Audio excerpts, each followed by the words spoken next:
ሰላም ውድ የዩቲዩብ ቤተሰቦቼ እንዴት ናችሁ? ሰላም ናችሁ?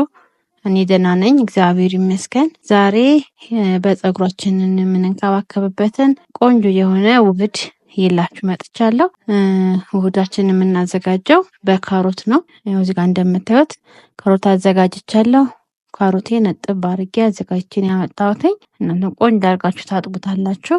ከዛ በዚህ መልኩ ፈቅፍቅ አድርጋችሁ ከፈቀፈቃችሁት በኋላ እንጥደዋለን ማለት ነው። እሳታችንን አነስ አድርገን መጠኑ ሳይበዛ አነስ ባለ እሳት እንጥደውና እስከ 10 ደቂቃ ካበሰልነው በኋላ ቀዝቀዝ ሲልልን በመፍጫችን እንፈጨዋለን። በደንብ ሲፈጭ ልክ እንደዚህ አይነት ቆንጆ የሆነ ልስልስ ያለ ነገር ይሰጠናል። ልክ አሁን ይሄንን የቤታችን ውስጥ ያለውን ማንኛውንም አይነት ቅባት በመጨመር አብረን እናዋህደዋለን። ከዛ ይሄን ካዋህድን በኋላ ፀጉራችን ላይ ማድረግ ነው ማለት ነው። እኔ ዛሬ ያው እህቴን ፀጉር ነው የምንከባከብላት። ዛሬ የተረኛ እሷ ነች እና አሁን ልክ ይሄንን ከመቀባቴ በፊት ፀጉሯን አረጥበዋለሁ። ለምንድነው ማረጥብላት?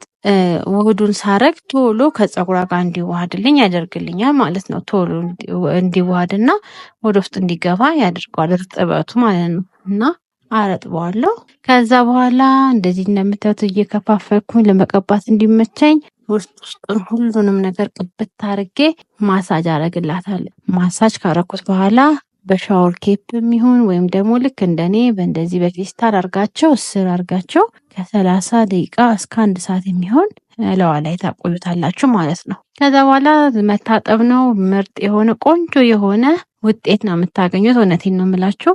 በጣም የለሰለሰ በቃ ጫፉ ክርድድ ያለው ሁላ ለስለስ ብሎ ነው ያገኘሁት ከታጠብሽ በኋላ ማለት ነው። ከዛን እንደዚህ ቅባት ውስጡን ፈሳሽ ቅባት ቆዳዋ ላይ እቀባላታለሁ።